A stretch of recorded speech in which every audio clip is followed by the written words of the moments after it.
कैसे हो बच्चों? सब कुछ बढ़िया है? आ जाइए अब हमारे एमसीक्यूज की सीरीज में। जो एमसीक्यू का होगा बिल्कुल महाकुंभ, जिसमें आपको खूब सारे ढेर सारे एमसीक्यूज मिलेंगे।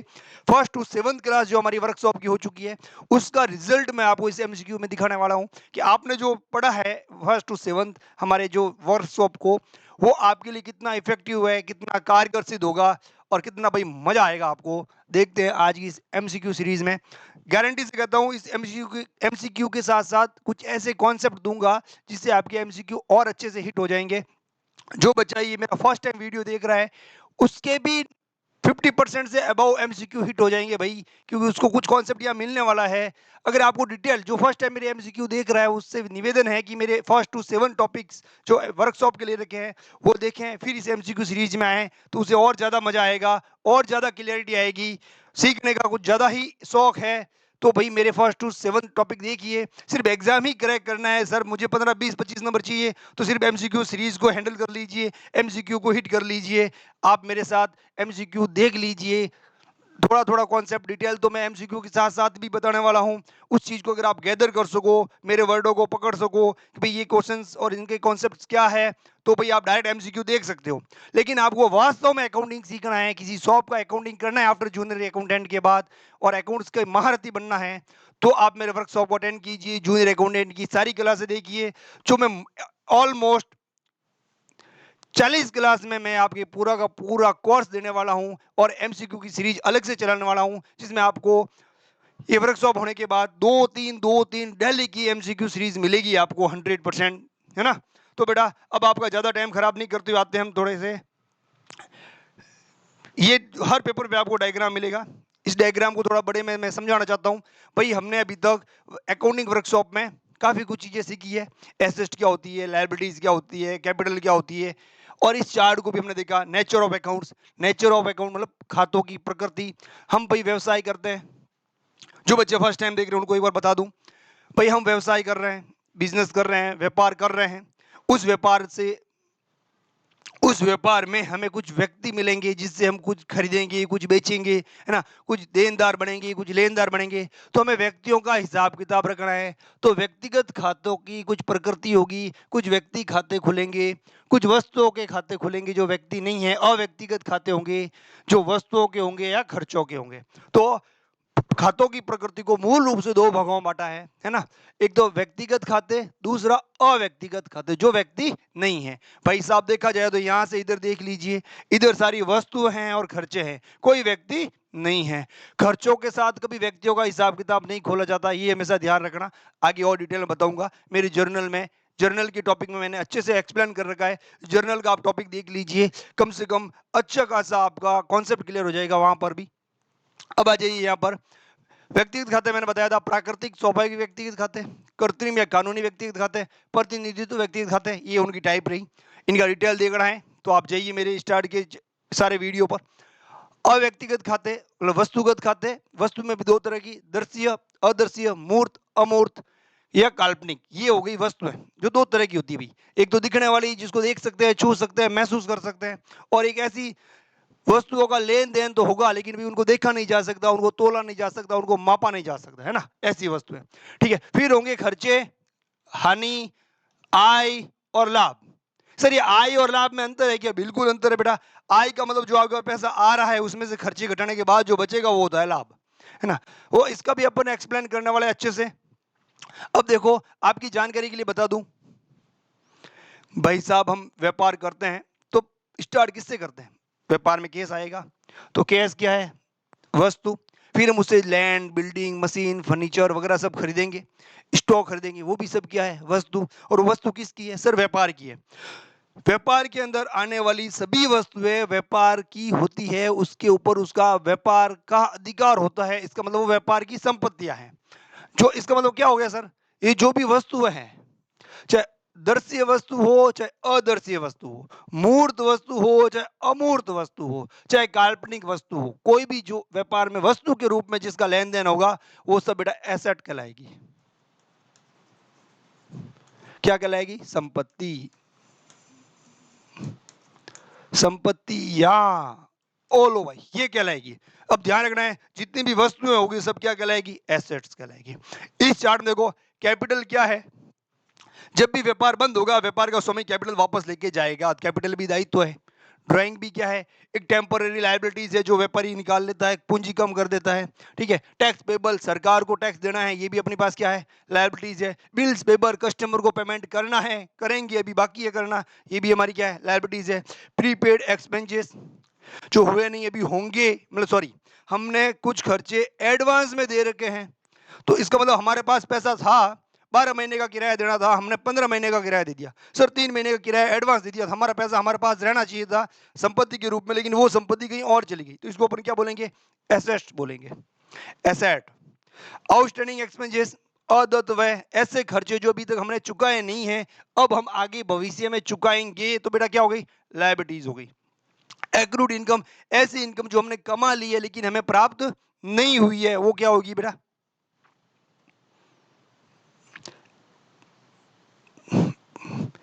क्या भाई, चलने देना। एसेट। अब देखो, एक एक्रूड इनकम साथ एक अनअर्न इनकम थी, अनअर्न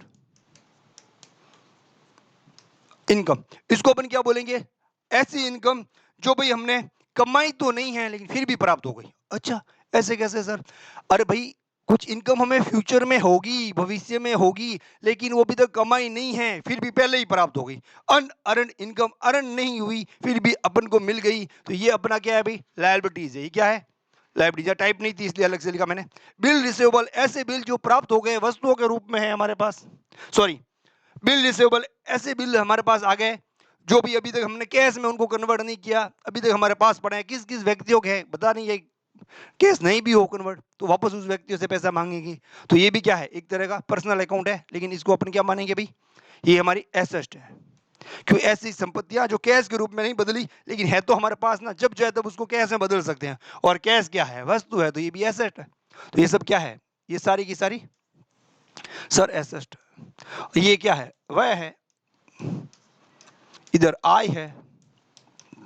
इन चीजों का थोड़ा ध्यान रखना, इसके अंदर कॉम्प्लिकेशन है, अभी तक मैंने इनकी डिटेल जर्नल एंट्रीज नहीं कराई है, बाकी सबकी जर्नल एंट्रीज मैं करवा चुका हूं इन सब की, ठीक है। अब चलते अपने एमसीक्यू पर। ये चार्ट आपके पास हर एक एमसीक्यू के साथ रहेगा, जिससे आप इसको कोरिलेट कर सको एमसीक्यू के साथ। बेटा, क्वेश्चन नंबर फर्स्ट, कौन में निम्नलिखित में से कौन सा एक व्यक्तिगत खाता है? व्यक्तिगत कौन सा है? क्या पूछा? व्यक्तिगत खाता कौन सा है? व्यक्तिगत खाते सर ये रहे, उसमें प्राकृतिक व्यक्ति, कर्तव्य व्यक्ति, प्रतिनिधित्व व्यक्ति, ये रहे व्यक्तियों के नाम। जो सांस लेते हैं, चलते फिरते हैं, वो प्राकृतिक व्यक्ति। कानून द्वारा निर्मित कृत्रिम व्यक्ति, bank, company, form, NGO, NPO, government, institution, trust, university, ये सब क्या है? कृत्रिम व्यक्ति। प्रतिनिधित्व व्यक्ति, ऐसे व्यक्ति जो खाता तो कैपिटल का खुला लेकिन ये बताएगा किसके बारे में? व्यक्ति के स्वामी के बारे में। ड्राइंग खाता तो ड्राइंग के नाम से खुला लेकिन है किसका? व्यक्ति के स्वामी का। टैक्स पेबल किसका है? सरकार का, सरकार को देना है। बिल्स पेबल किसको देना है? सप्लायर को।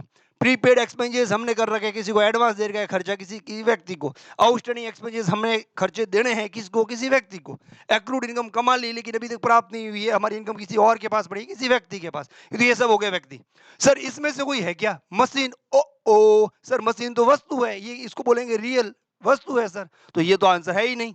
पशुधन, पशुधन तो सर व्यक्ति होता नहीं है, चार टांगे वाले पशुधन, घोड़ा, हाथी, बैल, गाड़ी, ये सब क्या वस्तु है? व्यक्ति नहीं है। ओके, तो ये भी है सर रियल वस्तु है। ख्याति भी वस्तु है, ये रही देखो, गुडविल क्या है? अदर्शीय वस्तु। ये देख वस्तुगत खाते, ये रहे सारे, तो ये भी नहीं है सर, ये भी रियल है, वस्तु है। उपार्जित किराया, उपार्जित, उपार्जित का मतलब एक्रूड इनकम, किराया है जो हमने कमा लिया है लेकिन अभी तक प्राप्त नहीं हुआ है। प्रतिनिधित्व व्यक्तिगत है क्या ना? व्यक्तिगत, तो सर ये आंसर राइट है। सर ये कंफ्यूजन सा हो गया, हा, क्या हो गया सर? ये क्या कर दिया आपने? पशुधन वस्तु, पशुधन कोई वस्तु होती है क्या? बिल्कुल होती है। पशुधन को आप खरीदते हो, बेचते हो भाई, जिस चीज वस्तुओं का ही क्रय और विक्रय होता है। मान लो मैं कहता हूं मेरे पास ये डायमंड है, दिख नहीं रहा है, और आप लोगे क्या? पॉसिबल ही नहीं है। सर हम नहीं लेंगे क्योंकि आप तो ये बेवकूफ बना रहे हो, ऐसे ही कर दिया कि डायमंड है, वो हम नहीं लेंगे, हमें तो दिखनी चाहिए, जो चीज दिखेगी वो बिकेगी। हाँ सर, जो चीज दिखेगी वो चीज बिकेगी। तो सर आपके पास कोई भी वस्तु है तो वस्तु भौतिक रूप में होनी चाहिए। कुछ वस्तुएं ऐसी है जो भौतिक रूप में नहीं होती है, लेकिन उनका लेन देन जरूर होता है। तो जानवरों का भी तो भाई लेन देन होता है ना, खरीदते हैं बेचते हैं। मान लो मैं घोड़ों का बिजनेसमैन हूँ, घोड़ों का व्यापार करता हूँ, घोड़े खरीदता हूँ बेचता हूँ, है ना। तो जैसे ही घोड़े खरीदूंगा वो मेरा स्टॉक है, तो स्टॉक क्या मानी जाएगी? वस्तु। ये रही देखो, स्टॉक, वस्तु। तो जानवरों का व्यापार किया जा सकता है, खरीदा जा सकता है, बेचा जा सकता है। तो जानवरों को भी किस में रखा गया है? वस्तु में रखा है। इसको बोलते हैं लाइव स्टॉक। क्या बोलते हैं? 12 पॉइंट लिख लो, लाइव स्टॉक। जीवित स्कंद, जीवित स्कंद जानवर, ये सब क्या होता है? जीवित होते हैं, इसके लिए इनको बोलते हैं लाइव स्टॉक। इसका चलो क्वेश्चन ले लेते हैं। निम्नलिखित में से कौन सा एक वस्तुगत खाता है? वस्तु कौन सी है ना? पूंजी खाता, सर पूंजी तो व्यक्ति है, ये भी नहीं है। पशुधन खाता, अभी पता नहीं, वेतन तो वह है, ये भी वस्तु नहीं है। उपार्जित क्रय, ये भी पर्सनल है, व्यक्ति है, ये भी वस्तु नहीं है। तो सर पशुधन ही वस्तु है, पशुधन ही वस्तु है। तो ध्यान रखना भाई, जितने भी जानवरों के खाते खोले जाएंगे ना, वो सब कौन से होंगे? वस्तुगत प्रकृति के होंगे। कुछ ऐसी नई नई चीजें और इस चार्ट में मैं ऐड करता जाऊंगा, आपके लिए फायदा होती रहेगी। आ जाइए नेक्स्ट। राम को माल नकद विक्रय डेबिट किया जाना चाहिए। व्यक्ति का नाम तो आ गया, लेकिन बोल क्या रहा है? नकद विक्रय। नकद विक्रय का मतलब है केस सेल्स। जब भी अपन माल बेचेंगे केस आएगा, जब भी माल खरीदेंगे केस जाएगा। सर ने एक रूल्स बता रखा है जर्नल में, केस आता है तो डेबिट, केस जाता है तो क्रेडिट, केस आता है तो डेबिट, केस जाता है तो क्रेडिट। सर केस आया, माल बेचा, केस आया, तो एंट्री क्या हो गई? Cash account debit to sale. अब अमाउंट देने का अमाउंट होता है, या लिख देते, कोई दिक्कत नहीं है। डेबिट किया जाना है भाई, इस एंट्री में क्या डेबिट हुआ है? कैश, रोकड़ खाता डेबिट हुआ है इस एंट्री में, रोकड़ डेबिट हुआ है। कहां दिक्कत आई? जनरल आपको अगर आ रहा है, मैंने क्या कहा? कैश को फॉलो करो, एंट्रीज हो जाएगी। केस आ रहा है तो डेबिट, केस जा रहा है तो क्रेडिट। मान लो केस आया, केस हो गया डेबिट। अब केस आने की वजह क्या है? सेल्स, तो सेल्स, मशीन बेची तो मशीन, राम से मिला तो राम, जो भी होगा वो क्रेडिट हो जाएगा। ठीक है, अब केस जा रहा है तो अपन केस क्रेडिट कर देंगे, जाने की वजह को डेबिट कर देंगे वापस। केस जा रहा है सर, राम को केस चुकाया तो केस गया, तो केस सीआर हो जाएगा, राम क्या हो जाएगा? डीआर हो जाएगा। ऐसे तो जो भी केस का हो, आप केस को ही फॉलो करो, एंट्रीज अपने आप हो जाएगी बेटा, बिल्कुल। ठीक है, अब आगे चलते हैं। राम को माल का उधार विक्रय, यहां क्या आ गया? राम को माल का उधार है। जब मैंने कहा बेटा लोगों, मैंने कहा आपको, जब भी व्यक्ति, वही स्टोरी याद करो, अपने काउंटर पे बैठे हो और सम वन पर्सन आता है और हम उसके सामने मुस्कुराते हैं, लेकिन नाम नहीं लिख सकते, उसका नाम नहीं पूछ सकते, मोबाइल नंबर नहीं ले सकते बेटा। जैसे ही उसने उधार हमसे खरीदा, हम कहेंगे भाई नाम बोलो, मोबाइल नंबर बोलो, एड्रेस बोलो, सब कुछ ले सकते हैं, कॉन्फिडेंस है। जब उधार होगा, जब पार्टी का नाम लिखा जाएगा।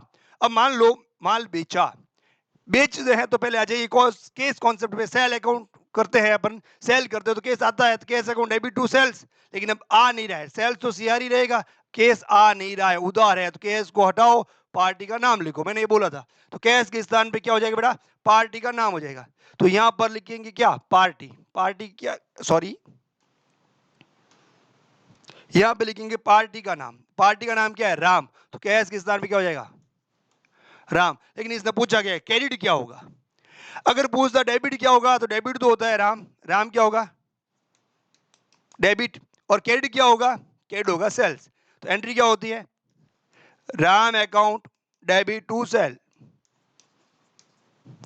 तो क्रेडिट पूछा इसने, तो इस एंट्री में क्रेडिट क्या हुआ भाई? Sir to sales, CR sales हुई, विक्रय।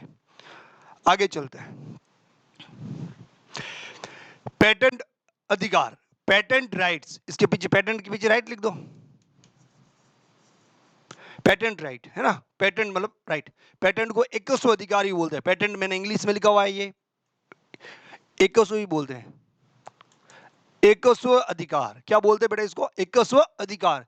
अब किस प्रकृति का खाता है ये? एकस्व व्यक्तिगत है, वस्तुगत है कि आयव्य है? सर यहाँ तो हमें वस्तुगत दिख रहा है। ये जो पेटेंट किसमें? अमूर्त वस्तु, अदर्शी वस्तु, ये काल्पनिक वस्तु। पहले तो ढूंढना है क्या ये वर्ड है क्या एमसीक्यू में। सर व्यक्ति है, वास्तविक है, नामात्र है, उपयुक्त सभी, ये वर्ड है।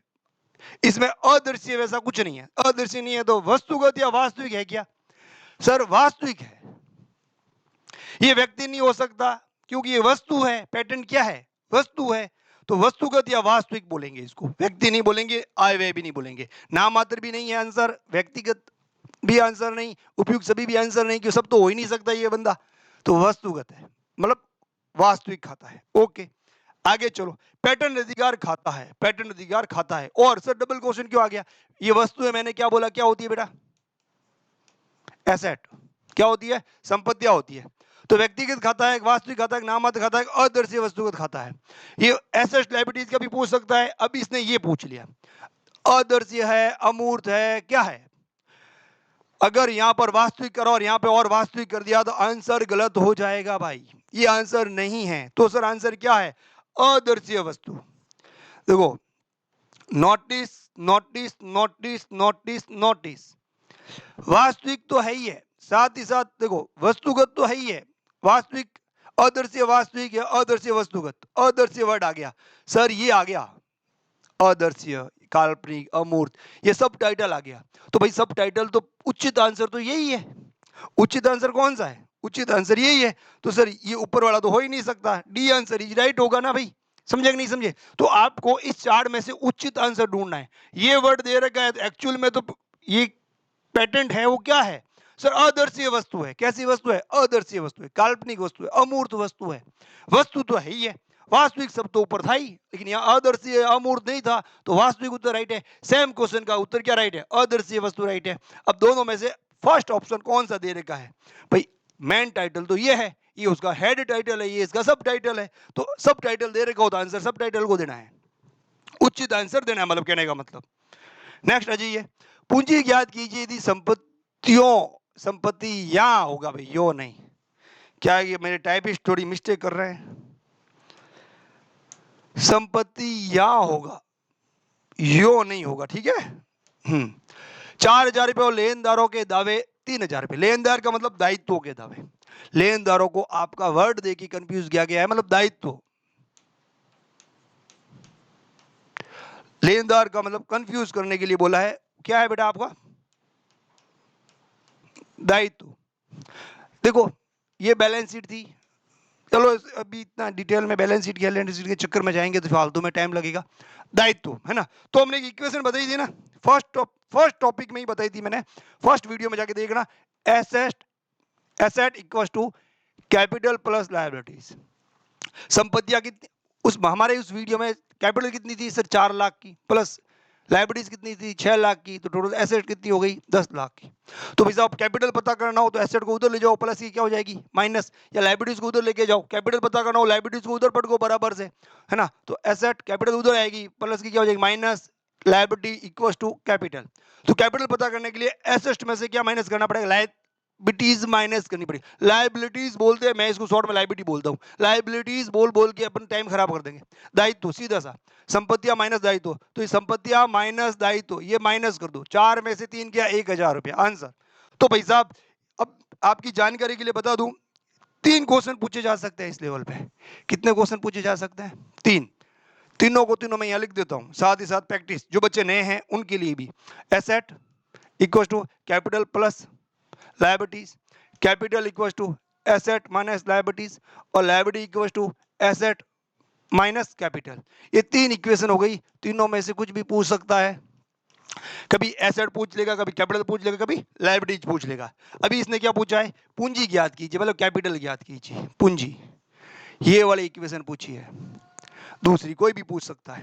नेक्स्ट, फास्ट इसलिए चल रहा हूं भाई, हमसे कम टाइम में ज्यादा से ज्यादा एमसीक्यू हिट करने हैं, जिस बच्चों ने मेरी, मैं मान रहा हूं मुझे जो भी देख रहे हैं, मेरे सभी बच्चों ने 1 से लेकर 7 तक के सारे वीडियो देख रखे हैं, इसलिए उनको आराम से इजी से मेरे से वो फास्ट आंसर दे रहे हैं, इस चक्कर में मैं भी थोड़ा फास्ट चल रहा हूं। मोहन को रुपए 2,000 वेतन दिया जाता है, खाता डेबिट किया जाएगा, अब मैंने क्या कहा वेतन, ध्यान करो मेरे उस कॉन्सेप्ट को, मैंने यहाँ एक व्यक्ति बनाया, व्यक्ति को हटा दिया, जब भी अपन खर्चा देंगे व्यक्तियों का नाम नहीं लिखेंगे। हमारे वो चंपक काका याद आया एग्जाम्पल, चंपक काका आए थे रेंट लेने, रेंट तो दे दिया उसके साथ अपने, और उनको उधार पैसे दिए, रेंट की एंट्री जब खर्चों की करेंगे तो चंपक काका का नाम नहीं लिखेंगे, उधार देंगे तो चंपक काका का नाम लिखेंगे, ये हमने बताया था ना। तो रेंट दिया तो भाई वहां पर रेंट दिया था, यहाँ पे क्या दिया वेतन दिया, तो केस आया कि गया, सर केस गया, तो केस आता है तो डेबिट, केस जाता है तो क्रेडिट, केस आता है तो डेबिट, केस जाता है तो क्रेडिट। हमारा सर वेतन दिया तो केस गया, तो अपन लिखेंगे टू कैश, कैश अकाउंट। कितना हजार, 2000, किसको दिया, वेतन को दिया, सैलरी। किसको दिया, मैं ये नहीं कह रहा हूं मोहन को दिया, क्योंकि बस जहां खर्चे होते हैं, जहां आय होती है, व्यक्तियों के नाम नहीं लिखे जाते, आय और खर्चों का नाम लिखा जाता है। अकाउंट डेबिट, कितने हजार, 2000। अब क्या किया जाएगा, खाता डेबिट किया जाएगा। भाई खाता तो देखो यहाँ पे क्या डेबिट हुआ है, क्या डेबिट हुआ है सर, सैलरी। कहां है सैलरी, मोहन का खाता नहीं हुआ डेबिट, रोकड़ खाता नहीं हुआ डेबिट, रोकड़ तो क्रेडिट हुआ है, व्यापार खाता नहीं हुआ डेबिट, वेतन खाता हो गया डेबिट। आंसर सर बहुत इजी है, मजा आ रहा है पढ़ने में, बहुत इजी है सर, है ही नहीं कुछ, कुछ भी नहीं है इसमें। क्रय खाता कब क्रेडिट किया जाता है, ओ सर ये तो एकदम थ्योरेटिकल जैसा हो गया। इसने पूछ लिया परचेज अकाउंट को क्रेडिट कब किया जाता है, हमने तो सीखा सर माल खरीदते हैं तो केस जाता है, केस आता है तो डेबिट, केस जाता है तो क्रेडिट, तो माल खरीदा मतलब केस गया तो टू कैश, टू कैश। ऊपर क्या हो जाएगा, परचेज अकाउंट डेबिट। तो सर परचेज तो डेबिट होता है, लेकिन क्रय खाता कब क्रेडिट किया जाता है, ये लिखा हुआ है। तो ये तो आपने अभी तक पढ़ाया नहीं, बिल्कुल नहीं पढ़ाया मैंने। सोचो अगर मैं आपको पूरा कोर्स करा दूं, कॉन्सेप्ट से पूरा बिल्ड कर दूं, आपको सारे कॉन्सेप्ट बता दूं, लेकिन क्वेश्चंस लैंग्वेज में अगर आपको उलझाए, कंफ्यूज करे, तो क्या करना है भाई, जो आ रहा है उसको टिक करना है, हिट करना है उस चीजों को, है ना। और आपको एमसीक्यू सॉल्व करना है। एमसीक्यू सॉल्व करने की अप्रोच लगानी है, हर एक सब्जेक्ट की एमसीक्यू सॉल्व करने की अप्रोच होती है। रीजनिंग की अप्रोच अलग होती है, इंग्लिश की अप्रोच अलग होती है, जीके की अप्रोच अलग होती है, हिस्ट्री की अप्रोच अलग होती है ना। मान लो कुछ हिस्ट्री सन वाइज क्वेश्चन है, कुछ सन आपको याद है तो वो सन टिक कर लिए, जो याद नहीं है वो तो आंसर होगा ही होगा। ऐसे करते हो नहीं करते हो, रीजनिंग लगाते हो नहीं लगाते हो, ये अपन को थोड़ी सी रीजनिंग लगानी है।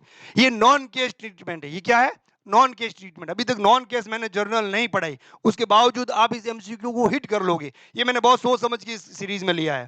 भाई क्यों हिट कर लोगे, अपन इसमें देखो नॉन केस ट्रांजेक्शन है, ये क्या है, नॉन केस, तब जाके क्रेडिट होगा परचेज। लेकिन इसमें कैश ट्रांजेक्शन सब रीड कर लो, आपको पता चल जाएगा इसमें से आंसर कौन सा है। जैसे इधर आ जाओ, फटाफट आओ। जब माल नकद क्रय किया जाता है, माल को रोकड़ खरीदा जाता है, भाई सोचो थोड़ा, सीपी बच्चों से स्क्रीन, बच्चों को स्क्रीन से भगाना नहीं है, बच्चों को स्क्रीन पे जोड़ के रखना है। थोड़ा फास्ट मत चल, रिलैक्स हो जा। इतनी भी फास्ट सीरीज नहीं चलानी है कि बच्चों का टाइम खराब हो जाए और कुछ वो समझ में भी नहीं आए। आ जाओ बच्चों वापस। भाई हम माल खरीदेंगे और वो भी खरीदेंगे रोकड़, तो केस आएगा जाएगा, सर केस जाएगा तो केस हो जाएगा क्रेडिट, ये कर दिया तो केस गया। उसकी वजह क्या है, परचेज, तो purchase account debit, purchase account debit to cash, entry हो गई सर, ये एंट्री हो गई। क्या इसमें कैश कहीं क्रेडिट हुआ है क्या, अभी राइट लगा दिया आपको, हो गई, ये आंसर हो गई, ये आंसर नहीं है ना। इसकी एंट्री हो गई, एंट्री हो गई ना, ये इसकी एंट्री हो गई है। जब माल नकद क्रय किया जाता है तब क्या परचेज क्रेडिट होता है, परचेज क्रेडिट होता है क्या सर, परचेज तो इसमें कहीं क्रेडिट दिख नहीं रहा है, इसमें तो कैश क्रेडिट हुआ है, कोई दिक्कत नहीं। जब माल उधार क्रय किया जाता है, उधार मैंने बताया कैश के स्थान पे क्या जाएगा, पार्टी। तो इस कॉन्सेप्ट में भी सर यहाँ पार्टी होगा, फिर भी परचेज क्रेडिट नहीं होगा, ये भी आंसर नहीं, ये भी आंसर नहीं।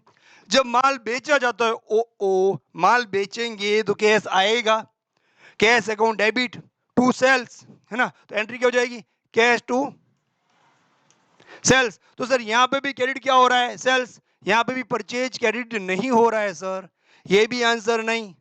तो भी एक एमसीक्यू की सीरीज में आपके 3 आंसर नहीं है, तो कौन सा आंसर है, ये हो गया ना। अब मैंने ना तो आपको इसका कॉन्सेप्ट समझाया, ना इसके बारे में कुछ आपको बताया, कभी नहीं सिखाया, क्यों अभी तक हमने नॉन केस स्टार्ट ही नहीं की प्रैक्टिस। अभी तक हमने जर्नल के अंदर कैश के जितने भी ट्रांजैक्शन हो रखे थे, कैश के अंदर व्यापार में जो भी ट्रांजैक्शन होता है, जो भी लेन देन होता है, वो सीखा था हमने, है ना। कैश मेथड को पढ़ा है, नॉन कैश मेथड को अभी तक हमने नहीं पढ़ा है। ये नॉन कैश है, जैसे स्वामी द्वारा माल का व्यक्तिगत प्रयोग, तो व्यक्तिगत प्रयोग में आप पता है आपको क्या लिखते हो, ड्राइंग लिखते हैं सर। तो एंट्री होती है ड्राइंग, अकाउंट डेबिट टू, मान लो व्यापार के स्वामी ने कैश निकाला, ये तो कैश नहीं निकाला, माल निकाला, माल का व्यक्तिगत उपयोग है, किसका है, ड्राइंग करता है ना जो व्यापारी, ड्राइंग तो 2 तरह से करता है, एक तो करता है नकद, एक other than cash, other than cash, cash के अलावा, कैश के अलावा कुछ भी हो सकता है। कैश के, मान लो व्यापार से दो चीजें ली जा सकता है, एक तो ली जा सकता है कैश और एक कैश के अलावा। सर कैश के अलावा क्या क्या? कोई बैठे बैठे माल खा सकता है, मेरा पतलू लाल जिसको टॉफी खाने का बहुत शौक है, टॉफी ठोक गया सुबह से शाम तक 1000 रुपए की, प्रयोग हो गया ना, निजी निजी प्रयोग हो गया, बेची तो नहीं ना, खुद ठोक गया बैठे बैठे। पर बच्चों के लिए लेके गया, बीवी के लिए लेके गया, बाप के लिए लेके गया, माँ के लिए लेके गया, हो गया ना निजी प्रयोग, बेचा नहीं उसने, व्यापार के लिए नहीं, निजी प्रयोग। तो कैश के स्थान पर उसने क्या उठा लिया? स्टॉक। व्यापार के लिए एक टैक्सी ले रखी थी, माल ले आने और ले जाने के लिए, व्यापार में ही काम आती थी, लेकिन कभी कभार शादी ब्याह में लेके जाता है टैक्सी पे बैठ के, व्यक्तिगत प्रयोग कर लिया ना। उस टैक्सी के अंदर 1000 रुपए का तेल डाला रखा था, बहुत लंबी दूर गया, लंबी दूर से आया और 1000 रुपए का तेल साफ हो गया, व्यक्तिगत प्रयोग। तो व्यक्तिगत प्रयोग क्या ले ली? टैक्सी, मशीन, वस्तु यूज ले ली। तो वस्तुओं को यूज ले सकता है, माल को यूज ले सकता है, कैश के अलावा किसी भी चीज व्यापार के अंदर है उसको यूज ले सकता है ना। तो अभी इसने माल यूज क्या ले लिया? माल। अगर कैश लेता तो drawing, drawing account debit to cash, cash जाता है तो क्या हो जाता है? कैश क्रेडिट हो जाता है। लेकिन यहाँ पे कैश नहीं जा रहा है, यहाँ जा रहा है माल, तो लिख दिया परचेज। तो परचेज कब क्रेडिट होता है? जब माल का आहरण होता है, जब परचेज क्रेडिट होता है। और इसके कॉन्सेप्ट अगर आपको समझ में आया है तो भी ठीक है, नहीं आया है तो भी ठीक है, क्योंकि नॉन कैश जब मैं करूंगा तो ये सारे ट्रीटमेंट कराने वाला हूं, है ना। लेकिन मैंने नहीं कराया ना नॉन कैश, उसके बावजूद आपके कैश के तो 3 ट्रांजेक्शन पड़े हैं, इसको हिट किया, ये तीनों आंसर नहीं, तो ये तो आंसर है ना बेटा। तो ऐसे आपको कॉमर्स में कहीं कहीं थोड़ा दिमाग लगाया। और ये तो क्या होगा, ये मैंने कॉम्प्लिकेटेड नहीं किया है इस क्वेश्चन को बेटा, मैं बता रहा हूं कि भाई द वे एग्जाम में जब मैं, मेरा कॉन्सेप्ट आपका साथ नहीं दे तो मेरे सारे कॉन्सेप्ट को वहां फॉलो करो। अब कौन सा आपके आउट ऑफ माइंड है वो आंसर है, ठीक है। तो भाई ये तो मैं बताने वाला हूं, ये तो मैं अच्छे से डिटेल वाइज स्टडी कराने वाला है अपन इसकी, तो फिर ये क्वेश्चन आएगा सटाक से सीधा आंसर जाएगा कम टाइम में, है ना। नॉन कैश के जितने भी ट्रांजेक्शन होंगे फटाक से आंसर जाएंगे, एक बार चेक कर लेना ना वॉइस वगैरह सारी। ओके बेटा, वेतन। और वेतन क्या है भाई? वेतन एक वह है, वेतन नाम मात्र प्रकृति का है। देखो वेतन क्या है? नाम मात्र प्रकृति का है, ठीक है सर। आय व्यय प्रकृति का है, अवास्तविक प्रकृति का है, अवस्तुगत प्रकृति का है। एक तो हो गया ये क्योंकि खर्चा है, दूसरा ये वह है। और वेतन के बारे में इसने क्या ऑप्शन क्या दे रखे हैं वो देखो। वेतन आगम है, वह है, संपत्ति, दायित्व है। सर संपत्ति वेतन तो हो ही नहीं सकता, दायित्व वेतन हो ही नहीं सकता। दायित्व तो तब होता है जब हमें किसी को चुकाना बाकी रह जाता है, वेतन मतलब वह है, सीधी सी बात है। वेतन क्या है? वह। सिर्फ वेतन लिखा हुआ हो और कुछ नहीं हो तो ऑप्शन को फॉलो करो, या तो ये क्या है? वेतन वह है, वह में क्या है? वेतन, या तो वह है या क्या है? वस्तु, अवस्तुगत प्रकृति, आय व्यय प्रकृति, या क्या मान सकते हैं भाई? अवास्तविक प्रकृति, ये मान सकते हैं। लेकिन ऐसे ऑप्शन थे नहीं, व्यक्तिगत, वस्तुगत, आयगत, वायगत अपने थे, आय व्यय, आगम व्यय, संपत्ति, दायित्व, इसमें से वह मानेंगे। या तो व्यापार में संपत्ति होगी, या दायित्व होंगे, या वह आय होगी, तीन चीज होगी, या तो दायित्व होंगे, या वस्तुएं होगी, या आय व्यय होगी। तो इसमें से क्या है? तीनों में ना तो संपत्ति ना दायित्व है, आय व्यय है, आगम भी नहीं है, ठीक है। आगे चलते हैं, नेक्स्ट। उपकरण, उपकरण का मतलब सर डिवाइस, ये मेरा उपकरण, मेरा उपकरण मतलब समझ गया, मतलब मेरे बिजनेस का उपकरण। आपको सर का ये उपकरण कैसे हुआ, हाँ कुछ और दिमाग मत लगा देना। ये डिवाइस, बोर्ड की आवाज सुनाऊं? डिवाइस, फर्नीचर डिवाइस, मतलब ये ऑफिस के अंदर जो छोटे मोटे प्रिंटर वगैरह उपकरण लगे होते हैं ना, ये होते हैं डिवाइस। तो ये मेरी क्या है? एसेट। क्या है? एसेट। ये आगम है, वह है, संपत्ति, दायित्व है। आगम तो हो ही नहीं सकता, आगम का मतलब व्यापार में जो भी रेवेन्यू होता है, आय होती है, उसको आगम बोलते हैं। वह जो खर्चे होते हैं, संपत्ति है सर, ये तो है। डिवाइस, जितने भी उपकरण हमारे पास होंगे वो क्या होगी? संपत्ति होगी। तो डिवाइस में या वस्तु में लिख देता हूं, डिवाइस। ये ध्यान रखना क्या है भाई? एक वस्तु है, कह रहा हूं ना, कुछ कुछ नए नए सब मुझे से मिलते जाएंगे तो मैं उनको ऐड करता रहूंगा, ये अपना चार्ट बढ़ता रहेगा। और जब मैं नेक्स्ट सेशन जो 8वां लेक्चर होगा उसके अंदर आपके सारी वस्तुएं डाल दूंगा, है ना, सारी लायबिलिटी, सारी एसेट्स, सारे खर्चे वगैरह आपको लिखवा दूंगा, जिससे आपको क्या होगा? समझने में ईजी हो जाएगा और भी, ठीक है बेटा। नेक्स्ट, लेनदार खाता, आगम है, वह है, संपत्ति, दायित्व है। सर आगम तो हो ही नहीं सकता, वह भी हो ही नहीं सकता, आगम नहीं, वह नहीं, संपत्ति दायित्व में से पता करो। संपत्ति वस्तुएं होती है, ये तो सर क्या है? लेनदार, लेने वाला हमसे पैसे लेगा, हमें पैसे चुकाने पड़ेंगे, तो ये क्या हो गया? दायित्व हो गया सर। Okay, next.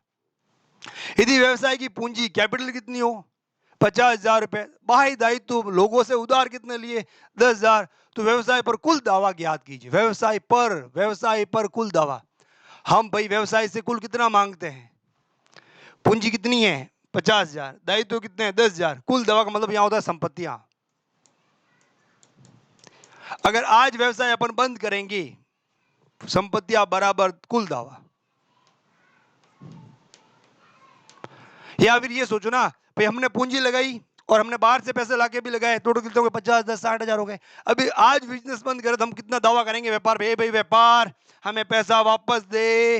व्यापार बोलेगा सर, बोलेगा मजाक कर रहे हो सर, व्यापार बोलेगा बिल्कुल बोलेगा, उसके पन्ने बोलेंगे, उसके कागज बोलेंगे, पूंजी आई हुई 50,000, बाहरी दायित्व 10,000, टोटल हो गया 60,000, भाई 60,000 वापस ले। कितना आ गया 60, कुल दावा हो गया ना बस 60,000 का। तो भाई साहब 60,000 आंसर, ये लो। समझ में आ रहा है? कुछ नहीं है, आपको कॉमर्स लैंग्वेज में घुमाएगा, परेशान करेगा, दिक्कत करेगा, थोड़ा लॉजिक लगाना भाई, और कुछ भी नहीं है। आया समझ में?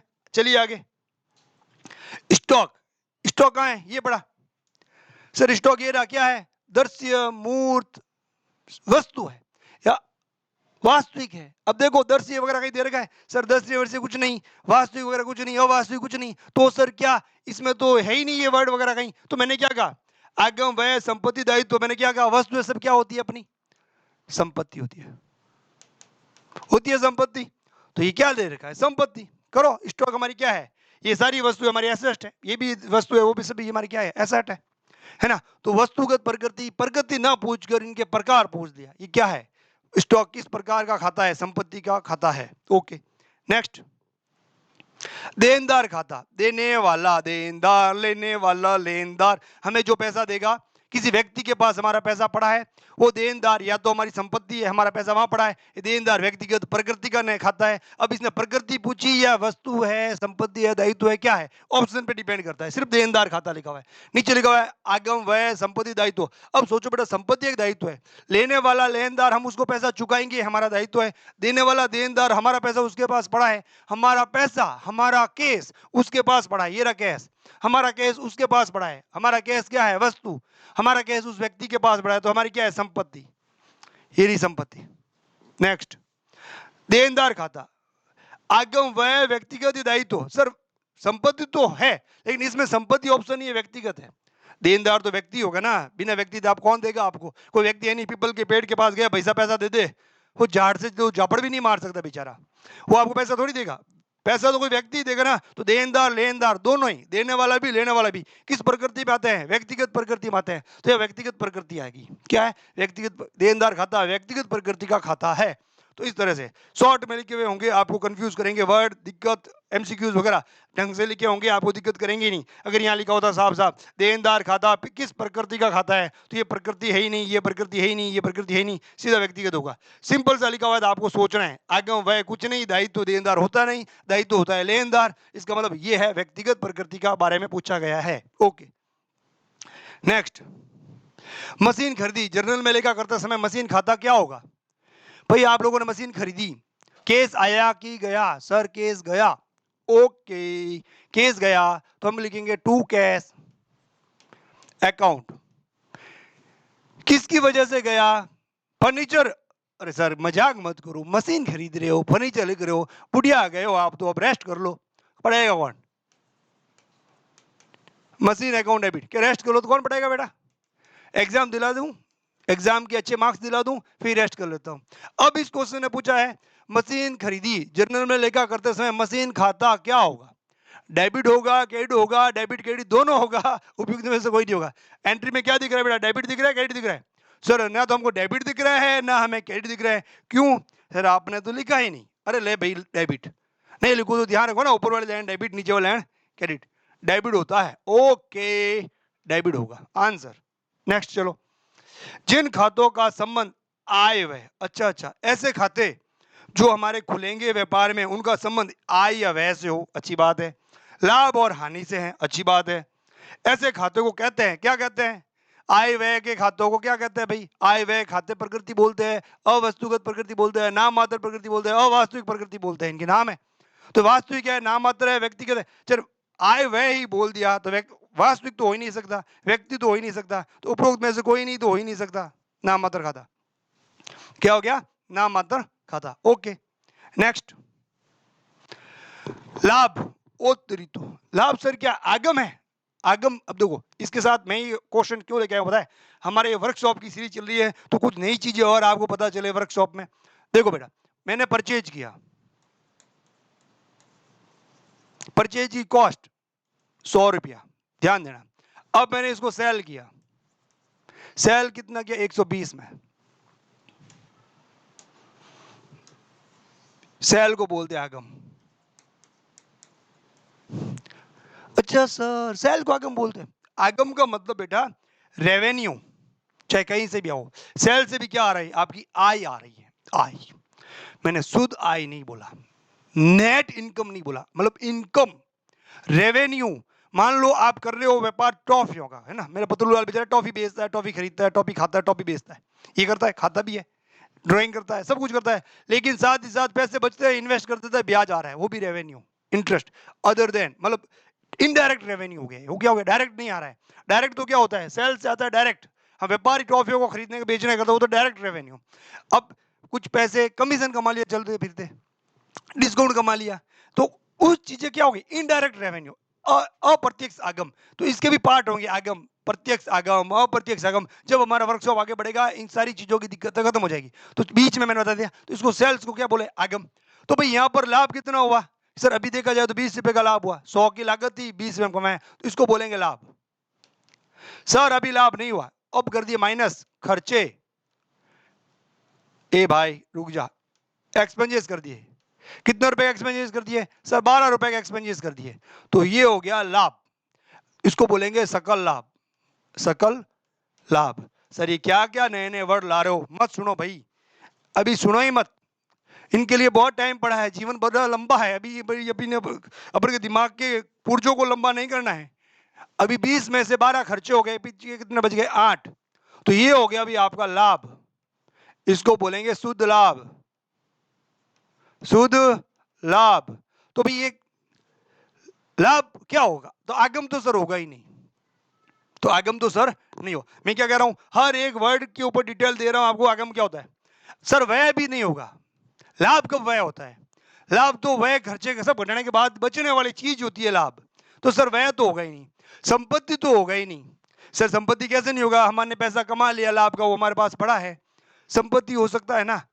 अरे भाई लाभ संपत्ति कैसे होगा? लाभ कौन लेके जाएगा? लाभ व्यापार का मालिक लेके जाएगा। अरे हाँ सर, ये बात तो है।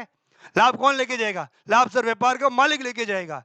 अच्छा अच्छा, व्यापार कहेगा भाई मालिक साहब आप आइए और आपका लाभ लेके जाइए, आप आइए आपका लाभ लेके जाइए। इसका मतलब हमारा ये, आप हमारे लिए ये दायित्व है, कब तक पड़ा रहेगा साला, ये तंग आ जाएगा यहीं पर, आप इसको अपने घर लेके जाइए, ये आपका बेटा है, इसको ले जाइए।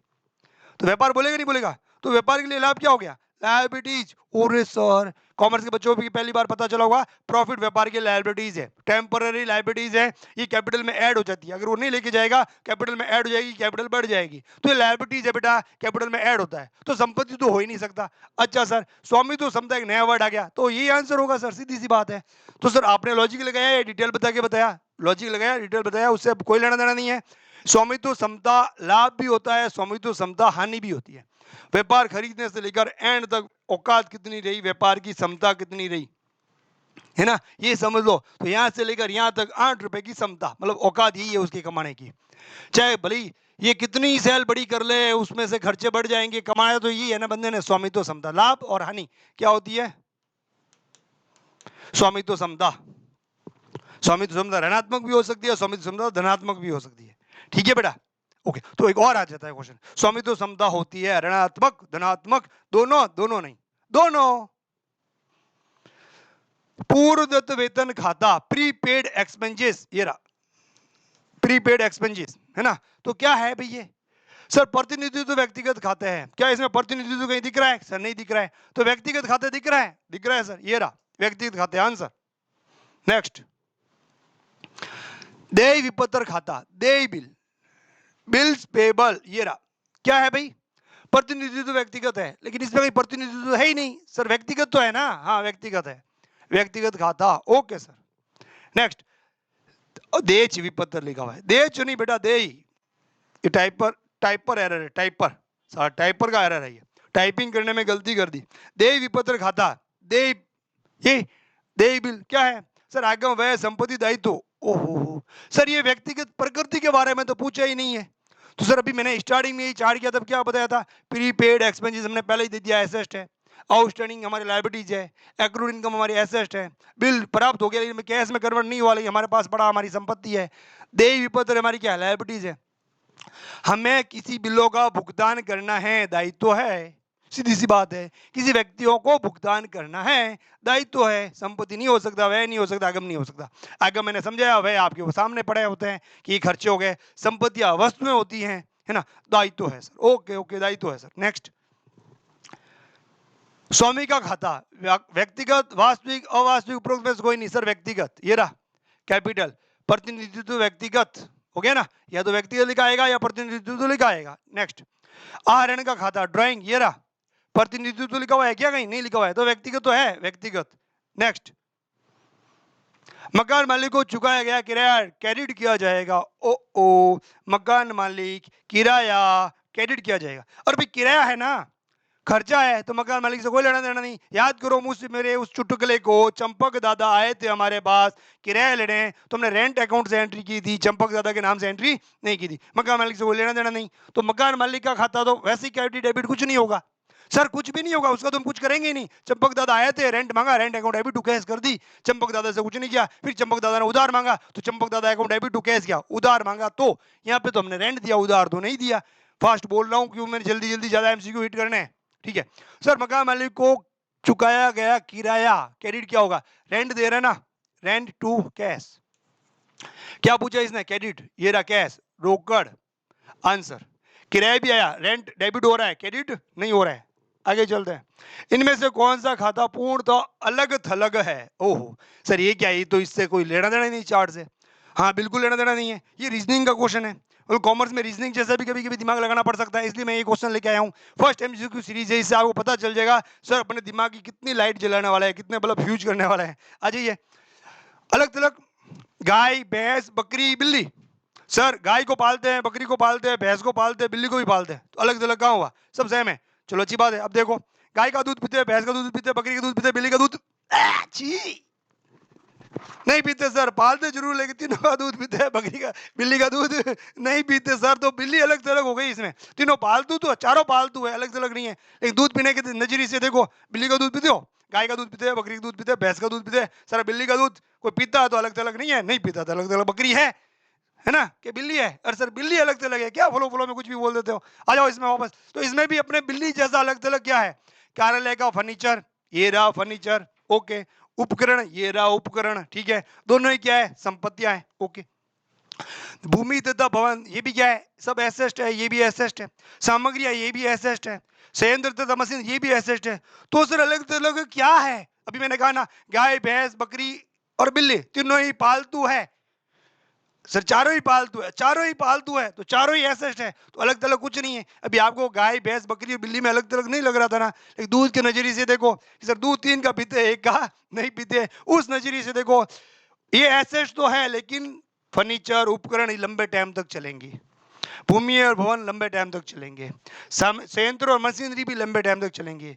स्टॉक, सामग्री आज खरीदी, सुबह खरीदी, शाम को बिक जाए, साली खत्म हो जाए। चालू संपत्ति, ये सब फिक्स्ड एसेट है, ये चालू संपत्ति है। और ये भी आपका अगर दिमाग काम नहीं करे, मैंने आपको बताया एक वर्कशॉप में 2 पार्ट बनाए थे वस्तुओं के, वस्तुओं की एंट्री करने के 2 तरीके बताए थे। एक तो जिससे व्यापार चलता है, दूसरी वस्तु जो व्यापार को चलाती है। स्टॉक हमने बताया, माल, माल जब खरीदेंगे, माल बेचेंगे, परचेज और सेल से एंट्री करेंगे। दूसरी वस्तु खरीदेंगे, वस्तुओं के नाम से एंट्री करेंगे। तो वो तरीका भी देखा जाए ना, ये व्यापार की सामग्री है जिससे व्यापार चलता है। स्टॉक का लेवल है जिसमें सुबह खरीदा, शाम को बेच दिया, है ना, कभी भी ऊपर नीचे होती रहती है, लेकिन बाकी वाली चीजें सब स्थिर रहती है व्यापार में। एक बार खरीदी, लंबे टाइम तक चलेगी। टाइम के हिसाब से इनका सेग्रीगेशन हो गया, है ना। ये फिक्स्ड एसेट है सारी, fixed asset, fixed asset, fixed asset, ये होगी करंट एसेट। मतलब और ऐसे देखा जाए तो सामग्री भाई सुबह खरीदेंगे, शाम तक खत्म। डिवाइस सुबह खरीदा, सुबह प्रिंटर खरीद के लाया, दोस्त आ गया मांग के लगे, वो अलग बात है, लेकिन बेचेंगे तो नहीं ना।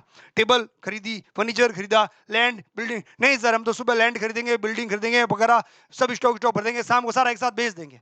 अरे भाई प्रॉपर्टी डीलर थोड़ी हो, ट्रॉफियों का बिजनेस करना है। आगे समझ में, ये पूर्ण तो अलग अलग है, रीजनिंग जैसा क्वेश्चन, लेकिन गाय भैंस बिल्ली कुत्ती जैसा क्वेश्चन है ना। गाय भैंस बकरी कुत्ती बोलता तो पीने का दूध, कुत्ती पालते थे सर, पीते नहीं है। छी छी, क्या क्या बोलते रहते हो सर।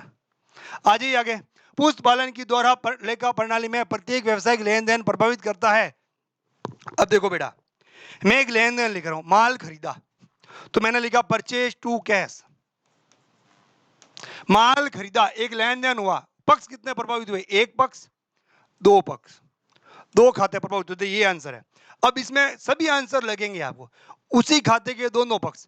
अब उसी खाते के दोनों पक्ष, परचेज एक उसी खाता, मतलब एक ही खाता, इसके दो पक्ष कहां हुए? नहीं हुआ सर। केस, उसके यहां दो पक्ष कहां हुए? नहीं हुआ सर। मतलब कि व्यवसाय में जो भी लेन देन हो रहा है इकोनॉमिकली, एक लेन देन, तो एक लेन देन कितने खातों को प्रभावित करता है? दो खातों को प्रभावित करता है। एक लेन देन दो सिंह, दो खातों को प्रभावित करता है, ठीक है। उसी खाते के दो पक्ष नहीं होते। दो अलग अलग तीजों को एक ही खाता, कोई मतलब ही नहीं रहा। दो अलग अलग तीजों पर एक ही खाता, क्या दो अलग अलग तीजों पर? हाँ, एक तारीख को केस आया, एक तारीख को केस आया, दो तारीख को केस आया, तीन तारीख को केस आया, तो केस तो खाता एक ही है ना, तारीख अलग होने से क्या हो गया, है ना। ऐसा इसका भी कोई मतलब नहीं है, उपरोक्त सभी भी मतलब नहीं है। आंसर ये है, दो खाते। जब भी लेन देन करोगे, एक लेन देन जब रिकॉर्ड करोगे, कितने पक्ष प्रभावित होंगे? सामान्यतः दो पक्ष प्रभावित होते हैं। अब ये मत बोल देना सर संयुक्त प्रविष्टि करो, संयुक्त प्रविष्टि में लेन देन की ट्रांजेक्शन भी ज्यादा हो गए, ज्यादा ट्रांजेक्शन, ज्यादा पक्ष प्रभावित। एक सामान्य लेन देन करो, उसमें दो पक्ष प्रभावित होते हैं। आगे चलो। राम को माल का नकद विक्रय डेबिट किया जाना चाहिए। राम को रोकड़ बेचा है, रोकड़ जब बेचते हैं तो राम से कोई लेना देना नहीं। वही मेरी कहानी याद करो प्यारों, जब आप काउंटर पे बैठे थे और एक लड़की आ गई, बोलती है सर टॉफी दे दो, सुंदर तो बहुत लगी बट नाम पूछ नहीं पाए। क्यों? बाजते हुए नाम पूछ भी लिया, बता भी दिया, तो खाता बाई में लिखोगे, मालिक आएगा, दो चार जूत लगेगा, ये नाम क्यों लिखा? ये मुझे अच्छी लगी, लिख दिया, चार जूत और लगेगा, बिजनेस और अलग से भगाएगा। जब तक नाम नहीं लिख सकते तब तक उधार नहीं हो। तो राम का नाम आएगा क्या कि माल नकद विक्रय है? सर नहीं आएगा। तो राम कहीं ऑप्शन में है क्या? है, पहले ही कट कर दो, एक ऑप्शन तो गया। फिर बचा रोकड़ विक्रय और सेल्स। पूंजी, पूंजी नजदीक नजदीक नहीं, राम कोई मालिक नहीं है, पूंजी भी नहीं, पूंजी तो सिर्फ मालिक ही होती है। तो दो खाते बच गए, रोकड़ और विक्रय। अब राम को माल नकद विक्रय, कैश सेल्स करोगे, कैश सेल्स करो, कैश आता है तो डेबिट, कैश जाता है तो क्रेडिट, बेचोगे तो कैश आएगा, है ना। तो कैश टू सेल्स, ये एंट्री हो गई, तो डेबिट किया जाना चाहिए। डेबिट क्या होगा? रोकड़, कैश। इस तरह से सोचना है ना, ये अप्रोच रहनी चाहिए एमसीक्यू में। जो मैंने 1 से लेकर 60 टॉपिक तक वीडियो पढ़े हैं, उसका सारा रिजल्ट है यहाँ पर आप लोगों के सामने। मैंने उसमें खूब सारे चुटकुले सुनाए हैं, कुछ कहानियां सुनाई हैं, है ना। उन कहानियों को याद रखो। भाई साहब, कोई व्यक्ति हमारे पास कुछ माल खरीदने लेने आता है, चाहे हमको वो कितना ही अच्छा लगे, हमको चाहे किस दे के चला जाए, हम उसका नाम नहीं लिखेंगे। दिल पे लिख दो यारों, बट खातों में मत लिखो, मकान वो मालिक मारेगा। नाम लिखना ही है तो दिल पे लिख दो, अपने हाथ पे लिख दो, ललाट पे लिख दो, और जहां जचे वहां लिख दो, लेकिन खाता बहियों में मत लिखो, लेटर में लिख दो। खाता बही में मत लिखो। खाता बही में कब लिखना है? जब उस व्यक्ति से आपका उधार हो जाए, उधार लेन देन हो जाए, तब लिखना है। ओके, आगे चलो बच्चों, आ जाओ। मालिक द्वारा व्यवसाय को रोकड़ का निकाला जाना, क्रेडिट किया जाना चाहिए। मालिक ने क्या करा? व्यापार से रोकड़ निकाला, रोकड़ गया, कैश गया, कैश आता तो डेबिट, कैश जाता तो क्रेडिट, टू कैश। ऊपर क्या ड्राइंग,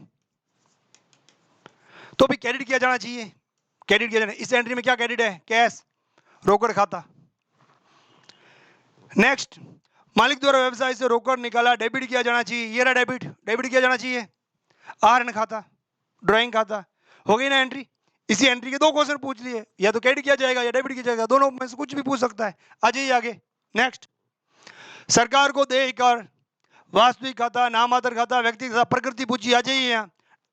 टैक्स पेबल, सरकार को देय कर, इसको क्या बोलते टैक्स, हिंदी को देय कर।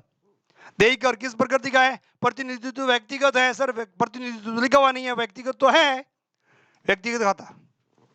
नेक्स्ट, सरकार को देय कर, वास्तविक खाता, नामात्र खाता, व्यक्तिगत सर, व्यक्तिगत। अरे मजा आ गया, अरे क्या गया, ढंग से देख बेटा, आगे लिखा हुआ है प्रतिनिधित्व व्यक्तिगत खाता।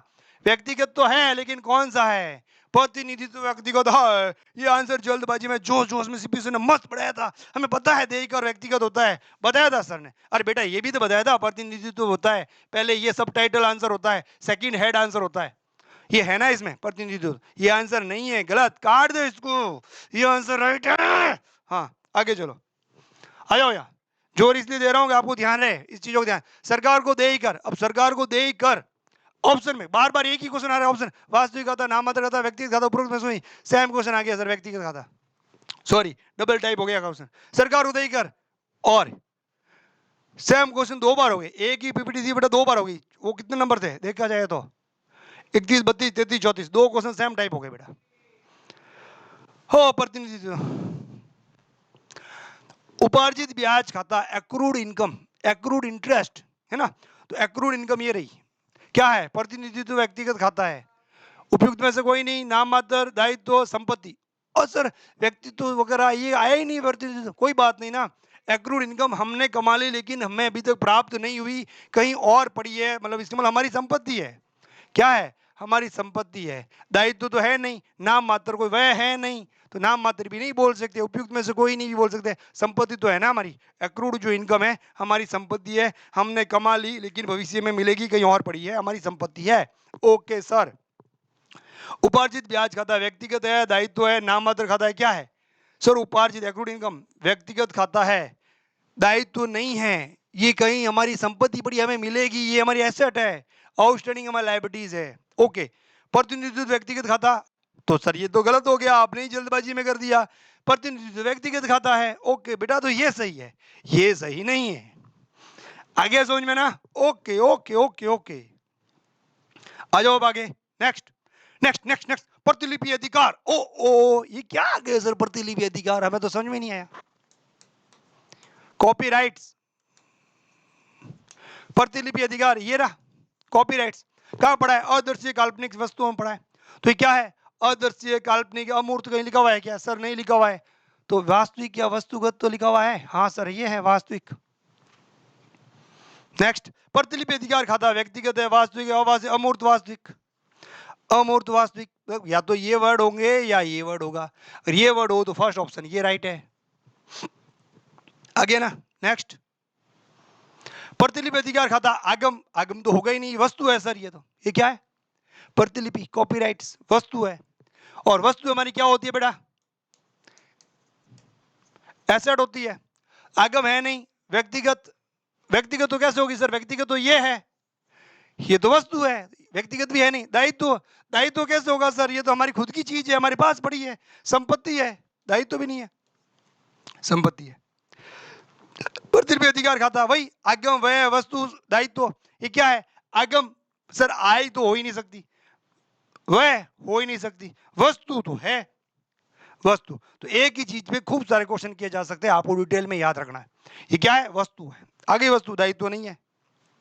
नेक्स्ट, राम को माल नकद विक्रय, और भाई नकद विक्रय आ गया, तो राम से कोई लेना देना नहीं, राम गया, प्राप्त, कि सर ये तो क्वेश्चन हमने किया था बेटा, उसमें चेक नहीं था, चेक प्राप्त किया, क्रेडिट किया जाना चाहिए, चेक प्राप्त किया, क्या प्राप्त किया, चेक, जब भी माल बेचोगे केस आएगा, cash account debit to sales, लेकिन सर कैश नहीं आया, कैश की जगह पे चेक आया, कैश की जगह पे आया भूत, आया भूत, चेक हो दिख रही है भाई, वो कागज तो है, पैसे नहीं है, डरा रहा है हमसे, कैश को हटाओ, उस चेक को लगाओ, मतलब बैंक, तो bank account debit to sales, bank account debit to sales. अब पूछा क्या है, क्रेडिट किया जाएगा, तो ये डेबिट, ये क्रेडिट, क्रेडिट क्या किया जाएगा, सेल्स, विक्रय। Okay answer sir, same question, Ram को नकद विक्रय पर चेक प्राप्त किया, डेबिट किया जाएगा, इसी क्वेश्चन डेबिट क्या किया जाएगा, बैंक, ये बैंक। ओके सर, वेतन का भुगतान किया, क्रेडिट किया जाना चाहिए, वेतन का, salary account debit to cash, credit क्या किया जाना चाहिए सर, कैश मतलब रोकड़, वेतन का भुगतान किया, डेबिट किया जाना चाहिए, salary account debit to cash, debit किया जाना चाहिए, salary account debit, salary sir, salary, वेतन, वेतन डेबिट किया जाना चाहिए, वेतन। नेक्स्ट, वेतन का भुगतान चेक से किया, डेबिट किया जाना चाहिए, सैलरी टू बैंक या कैश, क्या दिया, चेक दिया सर, लेकिन क्या करना चाहिए, डेबिट, वेतन आ गया, वेतन का भुगतान चेक से किया, क्रेडिट किया जाना चाहिए, बैंक, बैंक, सेम एक ही एंट्री पे खूब सारे क्वेश्चन बना रहा हूं मैं, ताकि आपको दिक्कत नहीं आए कि भी हाँ हाँ ऐसे ऐसे क्वेश्चन पूछे जा सकते हैं। सर वेतन का भुगतान किया, सैलरी, अकाउंट, डेबिट। सैलरी जब देते हैं तो कैश जाता है, तो टू कैश कर देंगे सर। टू कैश नहीं कर सकते भाई, कैश गए ही नहीं, चेक गया, तो चेक जहाँ जाता है वहां बैंक करते हैं, तो बैंक। तो इसमें क्या पूछा, क्रेडिट किया जाना चाहिए, क्रेडिट क्या हो रहा है, बैंक, इसलिए मैंने करा बैंक। कैसे सर, जल्दबाजी में फ्लो में कर रहे हैं, फ्लो में नहीं कर रहा हूँ, आराम से इसको रिवाइंड करके पीपीटी आपको टेलीग्राम में मिलेगी, आराम से और रीड करना, समझना, देखना, दिक्कत आए तो मेरे से पूछना। फास्ट फास्ट इसलिए चल रहे हैं बेटा, हम एमसीक्यू की महाभारत, महाकुंभ, ऐसी कुछ चीजें चला रहे हैं, इंग्लिश का एमसीक्यू महाभारत चला रहे हैं। तुरंत आप हमारे टेलीग्राम चैनल पे जाइए और देखिए, देवा सर ने बहुत शानदार एमसीक्यू सीरीज चला रखी है, वो आप वॉच कीजिए, मजा आ जाएगा। एक एमसीक्यू की महाभारत चला रखी है, वो खूब सारी महाभारत कर रहे हैं बोर्ड पर आपको समझाने के लिए, ठीक है। और मैं चला रहा हूं महाकुंभ, खूब सारे एमसीक्यू आएंगे आपके पास, ढेर लग जाएगा। आ जाइए नेक्स्ट। बैंक खाता क्या है भाई, व्यक्तिगत खाता, वास्तविक खाता, नाममात्र खाता, उपयुक्त में से कोई नहीं। बैंक क्या है, ये पढ़ा सर, बैंक कृत्रिम कानूनी वर्ड है क्या सर, कानूनी वर्ड तो नहीं है, लेकिन व्यक्तिगत है क्या, है सर, ये रहा व्यक्तिगत, कोई दिक्कत नहीं है। बैंक खाता, दायित्व खाता, संपत्ति खाता, दायित्व संपत्ति दोनों खाता, उपरोक्त में कोई नहीं, ये सर कंफ्यूज करने वाला है, व्यक्ति तो कहीं आया ही नहीं, कोई दिक्कत नहीं। और बैंक को हमें पैसे देने भी होते हैं, बैंक से हमें लेने भी होते हैं। भाई बैंक को हम पैसे देते हैं ना, तो क्या वो हमारा दायित्व है कि हमें उसे देना पड़ेगा, नहीं सर। हम तो बैठे चुपचाप, आईसीसी बैंक वाला आया, सर खाता खुला लीजिए हमारे पास, ये आपका दायित्व है, आपको खुलाना पड़ेगा, दो चार झापड़ मारेंगे, पट्टीड पट्टीड पट्टीड, क्यों, घंटा दायित्व है, कोई दायित्व तो नहीं है। हम पैसा नहीं दे रहे भाई, नहीं खुला रहे तेरे से खाता, जा हम तो एसबीआई में खुलाएंगे, चलो एसबीआई में खोला दो, हमारा पैसा गले में पड़ा था, गले से निकाला एसबीआई में पीछे रख दिया, हम चाहे तब लेके जा सकते हैं, वो हमारी संपत्ति है।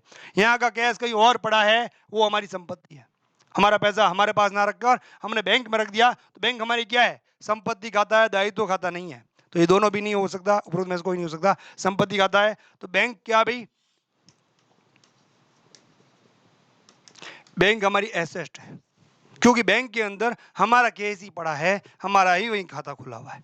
और बैंक का प्राकृतिक नेचर कैसा है, व्यक्ति के प्रकृति का नेचर है, क्यों बैंक एक व्यक्ति के जैसे लेन देन करता है, या प्रकृति का क्वेश्चन नहीं था, या संपत्ति या दायित्व का क्वेश्चन था बैंक को लेकर। तो बैंक के अंदर हमारा ही पैसा पड़ा रहता है, इसलिए वो हमारी संपत्ति है। विनियोग खाता, इन्वेस्टमेंट, ये रहा बेटा इन्वेस्टमेंट, व्यक्तिगत प्रकृति है कि वस्तुगत प्रकृति है, सर वस्तुगत प्रकृति है। यहाँ पर प्रकृति पूछा है कि एसेट लायबिलिटी पूछा, वस्तु सारी क्या होती है, एसेट होती है, तो ये एसेट भी है और व्यक्तिगत प्रकृति, सॉरी वस्तुगत प्रकृति भी है। तो दायित्व खाता, संपत्ति खाता, व्यय खाता, संपत्ति खाता, दायित्व तो हो ही नहीं सकता, ये व्यय तो हो ही नहीं सकता, संपत्ति खाता है, क्या है हमारी एसेट है। Okay sir, next. कमीशन प्राप्त हुआ, डेबिट किया जाएगा, कमीशन प्राप्त हुआ, केस आता है तो डेबिट, केस जाता है तो क्रेडिट। केस आया, कैश अकाउंट डेबिट, यही डेबिट होगा सर, कैश रोकड़, क्या आया, कमीशन, कमीशन। कमीशन प्राप्त चेक से क्या डेबिट किया जाएगा, तो कैश के स्थान पर क्या लिख देंगे बेटा, सर यहाँ कैश के स्थान पर लिख देंगे बैंक, तो डेबिट क्या किया जाएगा सर, बैंक। सीरीज खत्म, ओके बाय बाय टाटा। अच्छा लगा तो लाइक कीजिए, उससे भी ज्यादा अच्छा लगा सब्सक्राइब कीजिए, उससे भी थोड़ा ज्यादा और अच्छा लगा तो आप अपने किसी समवन को, फ्रेंड को, फैमिली को शेयर कीजिए, और उससे भी ज्यादा अच्छा लगा दो चार प्यारे प्यारे कमेंट्स कीजिए, जिससे मुझे बहुत ज्यादा मोटिवेशन मिले और मैं आपको और ज्यादा अच्छे से पढ़ाऊं, है ना। और भाई लोगों, इससे ज्यादा क्या बोलूं, शुभ रात्रि, सपा खैर।